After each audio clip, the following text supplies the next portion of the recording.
बाबा सिद्ध चाना के दरबार चले, जाके दर्शन पाएंगे। हिमाचल प्रदेश में बहुत सारे देवी देवताओं की पूजा की जाती है। उनमें से एक ऐसे देवता है जिनको सच्ची सरकार के नाम से जाना जाता है। तो प्रिय दर्शकों, आज आपको ले चलते हैं हम सच्ची सरकार बाबा श्री चन्नो समेला मंदिर की ओर। बाबा बालकनाथ मंदिर शातलाई में दर्शन करने के बाद श्रद्धालु समेला मंदिर में जरूर आते हैं। समेला मंदिर आने के दो रास्ते हैं, एक बिज्जड़ से और दूसरा चकमों वाली साइड से।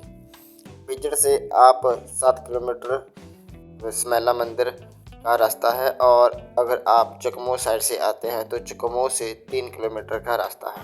बिज्जड़ से 4 किलोमीटर आने के बाद समेला मोड़ आता है। यहाँ पर एक बोर्ड भी लगा है, समेला 3 किलोमीटर। और यहाँ पर एक हनुमान जी का मंदिर है जो पंचमुखी रूप में है, वो आप देख सकते हैं। इस मोड़ से समेला मंदिर की दूरी 500 मीटर है। यहाँ से आप टर्न ले सकते हैं। लोक कथा के अनुसार बाबा जी का असली नाम था चानूर, जो कि राजा कैलाश चंद के 4 पुत्र कानो, बानो, दानो और चानो के नाम से थे। और जो 4 नंबर के पुत्र थे चानो जी, उनके आगे जाके इसी चानो के नाम से जाना गया। कहा जाता है कि बाबा जी बचपन से ही बलशाली और तेजस्वी बालक थे। लोक कथा के अनुसार ये बचपन में अपनी माता के आज्ञा के अनुसार अपने बाग बगीचों में गए। वहाँ पर माता ने आम लाने के लिए 4 पुत्रों को भेजा था। वहाँ पर आम बहुत ऊंचे थे और तो बाबा जी से आम उतारे नहीं गए पेड़ से, और बाबा जी ने पेड़ ही उठा करके अपने माता को भेंट कर दिया। और इस तरह से कई लोक कथाएं प्रचलित हैं। बाबा जी के मंदिर में नववर्ष तथा 6 महीने की जो फसल लगाई जाती है गांव में, तो सबसे पहले फसल का चढ़ाने का प्रचलन है। हर श्रद्धालु और भक्त लोग जो आसपास के गांव के हैं वो गेहूँ, मक्का जैसी फसलें चढ़ाने जैसी प्रचलन है। इसके साथ ही बाबा जी को रोड चोरी भी चढ़ाई जाती है। कई श्रद्धालु लोग जिनकी मनोकामना होती है वो बाबा के दरबार में अरदास लगाते हैं। जैसे किसी ने कोई काम करवाना है या किसी की कोई मन्नत है तो 10 रुपये से स्टार्ट होती है अरदास, और अलग अलग प्रकार की अरदासें बाबा के दरबार में लगाई जाती हैं। अरदास लगाने के लिए यहाँ पर पुजारी लोग बैठते हैं, जिनके माध्यम से मंदिर में अरदास लगाई जाती है। और वो एक टाइम के अनुसार अरदास पूरी होने के बाद जो मन्नत श्रद्धालु ने या भक्त ने मांगी होती है वो पूरी हो जाती है। बाबा श्री चन्नो जी को न्याय का देवता भी कहा जाता है। इसके पीछे एक लोक कथा है कि उनको न्याय का देवता क्यों कहा जाता है। एक बार की बात है, चारों भाई जंगल की ओर जा रहे थे और रास्ते में उनको एक मरा हुआ हाथी का बच्चा मिला।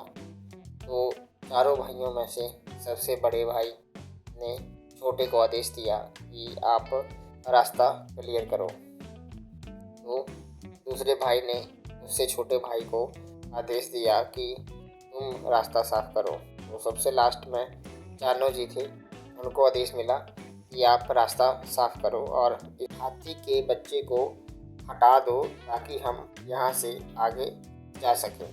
तो चानो जी ने हाथी के बच्चे को वहाँ से पूंछ से उठा करके सीधा ही आसमान की तरफ फेंक दिया था, और जो जा करके सीधा पाताल लोक में पहुँच गया। इसके बाद तीनों भाइयों ने मिलकर उनको अपमानित किया और कहा कि ये आपने ये नीच काम किया है, ये तो निम्न जाति के लोगों का काम था जो आपने अभी कर दिया, तो इसकी वजह से आपको हम साथ में महल नहीं ले जा सकते। और बाद में उनको महल से बाहर निकलवा दिया। इसके बाद बाबा जी ने तीनों भाइयों से परेशान होकर संन्यास ले लिया और जंगल की तरफ चले गए। इन्होंने जंगल में जाकर शिव जी की घोर तपस्या की और काफ़ी रिद्धि सिद्धियाँ प्राप्त करी। इसके बाद बाबा जी ने लोक कल्याण के बहुत से कार्य किए, जो असंभव कार्य थे उनको भी संभव किया। जिन लोगों को राजा के दरबार में न्याय नहीं मिलता था, उनको बाबा जी न्याय दिलवाते थे। इसके बाद बाबा श्री चानन जी को न्याय का देवता कहा जाने लगा।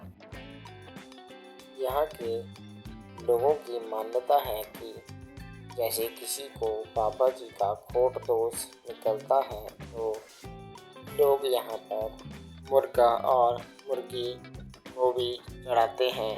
इसके अलावा लोगों की ये भी मान्यता है कि जैसे खोट दोष निकलने पर वो बाबा जी को बकरा भी चढ़ाते हैं। यहाँ पर जैसे बकरा और मुर्गा मुर्गी हो गए, उसको पानी दिया जाता है। पानी देने के बाद वो जब तक स्वीकार नहीं करते हैं तो उनको मंदिर में चढ़ावे के रूप में स्वीकार नहीं किया जाता।